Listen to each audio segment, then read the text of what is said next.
Hello everyone, today we'll talk about how to fix or how to solve the problem of Qanda app. You click on settings. Here in this page you can click on apps, default apps, app settings.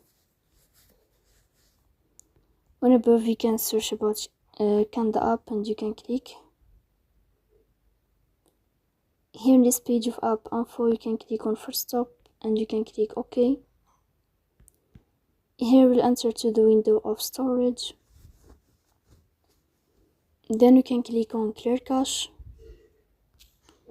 In the end you can turn off your phone and you can wait a moment to turn on your phone again.